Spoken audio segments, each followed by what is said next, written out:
വിട്ടുടൻ വീണോ നമിക്കണം. സജ്ജനങ്ങളെ കാണുന്ന സമയത്ത് ലജ്ജയില്ലാതെ അവരെ വീണ് നമസ്കരിച്ച് അവരുടെ മധുരമായ വാക്കുകൾ സ്വീകരിക്കണം. ആ വാക്കുകൾ കേട്ട് വളരെ ശ്രദ്ധയോടുകൂടി ജീവിതം മുന്നോട്ട് നയിക്കണം. അതാണ് വേണ്ടത്. ദ്വാരമാഹൃവിമുക്തേ എന്ന് പറഞ്ഞത് മുക്തിയുടെ ദ്വാരമാണ് എന്ത്? ഈ സത്സംഗം. അതുകൊണ്ട് മുക്തിദ്വാരമാകുന്ന ഈ സത്സംഗത്തെ എപ്പോഴും സമ്പാദിക്കണേ കുട്ടികളെ എന്ന് പറയാണ്. ഈ മുക്തി എന്നത് ജീവിച്ചിരിക്കുമ്പോൾ സമ്പാദിക്കേണ്ടതാണ്. മരിച്ചിട്ടല്ല ഈ മോക്ഷം സമ്പാദിക്കേണ്ടത്.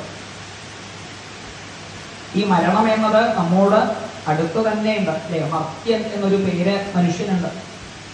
എന്താ മർത്യൻ എന്ന ശബ്ദത്തിനർത്ഥം? മരണം എന്ന ധർമ്മത്തോട് കൂടിയവൻ എന്നാണ് മർത്യ ശബ്ദത്തിനർത്ഥം. എപ്പോഴും കൂടെ ഉള്ളതാണ് മരണം. എപ്പോൾ വേണമെങ്കിലും ഈ ശരീരം അങ്ങനെ ഇല്ലാതാവാം. അതുകൊണ്ട് ഈ മനുഷ്യദേഹത്തിൽ ഇരിക്കുമ്പോൾ തന്നെ മുക്തിയെ സമ്പാദിക്കണം എന്നാണ്. പലർക്കും ഒരു ധാരണയുണ്ട്, എന്താ? മരിച്ചു കഴിഞ്ഞാൽ ഏതോ ഒരു ലോകത്ത് സുഖമായി ഇരിക്കലാണ് മോക്ഷം എന്ന്. അങ്ങനെ വിചാരിക്കരുതേ.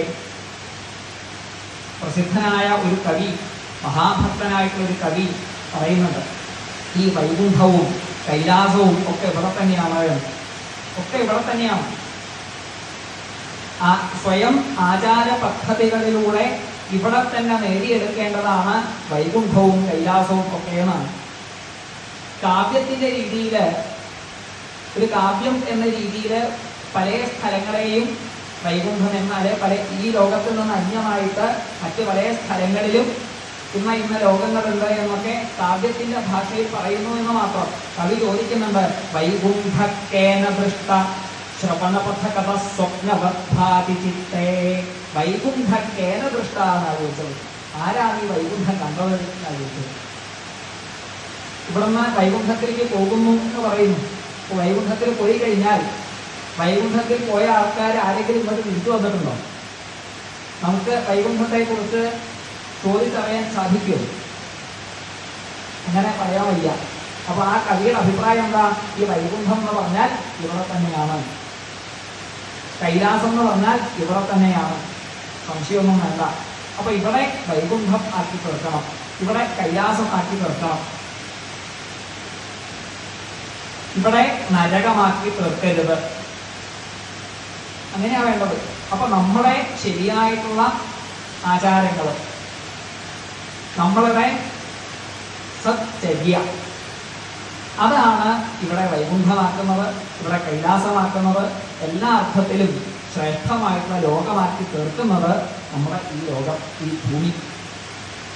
അതുകൊണ്ട് നമ്മുടെ കർമ്മമാണ് പരിശുദ്ധമാക്കേണ്ടത് എന്നർത്ഥം.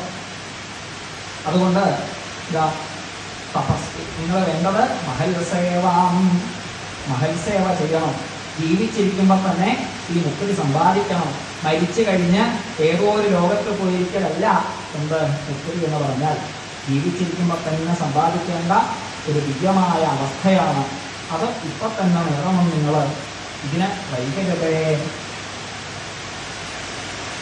ഒട്ടും നമുക്ക് സമയമില്ല. എപ്പോൾ വേണമെങ്കിലും മരണമടയാം. അതുകൊണ്ട് വൈകാതെ ഈശ്വരഭജനം ചെയ്യുകയാണ് നിങ്ങൾ വേണ്ടത്. അതാണ് ഏറ്റവും ശ്രേഷ്ഠമായത്. ഈ മനുഷ്യജന്മത്തെ വ്യർത്ഥമാക്കി തീർക്കരുതേ കുട്ടികളെ എന്നാണ് ഋഷഭദേവൻ തൻ്റെ കുട്ടികളോട് പറഞ്ഞത്. പിന്നെ പറഞ്ഞു, എല്ലാ അർത്ഥത്തിലും ഭഗവാനോട് ചേർന്ന് ജീവിക്കുകയാണ് വേണ്ടത്. എല്ലാ അർത്ഥത്തിലും ഓരോരോ വ്യക്തികൾ, ആ വ്യക്തികൾ ഇന്നെന്ന സ്ഥാനത്തിന് അർഹരാവുന്നത് ഭഗവാനോട് ചേർത്ത് നിർത്തുമ്പോഴാണ്. ഒരച്ഛൻ എപ്പോഴാണ് അച്ഛനാവുന്നത്? തൻ്റെ കുട്ടിയെ ഭഗവാനിലേക്ക് തിരിച്ചു വിടുമ്പോഴാണ് ഒരച്ഛൻ അച്ഛനാവുന്നത്. ഒരു അമ്മ അമ്മയാവുന്നത് എപ്പോഴാണ്? തൻ്റെ കുട്ടിയെ ഭഗവാനോട് ചേർത്ത് നിർത്തുമ്പോഴാണ് അമ്മ അമ്മയാവുന്നത്. ഒരു ഗുരു എപ്പോഴാണ് ഗുരുവാകുന്നത്? തൻ്റെ ശിഷ്യനെ ഭഗവാനോട് ചേർത്ത് നിർത്തുമ്പോഴാണ് ഒരു ഗുരുവാകുന്നത്. ആരൊക്കെ ആവുന്നത്? പലരും ആവുന്നത് ഈ ഭഗവാനോട് ചേർന്ന് നിൽക്കുമ്പോൾ മാത്രമാണ്. അതുകൊണ്ട് എന്ത് വേണം? എപ്പോഴും ഈശ്വര വിചാരമായിട്ട് കഴിയുകയാണ് വേണ്ടത് കുട്ടികളെ. ഇത് നിങ്ങൾ നന്നായിട്ട് മനസ്സിലാക്കൂ എന്നൊക്കെ പറഞ്ഞ് ഗംഭീരമായിട്ട് ഉപദേശിച്ചു.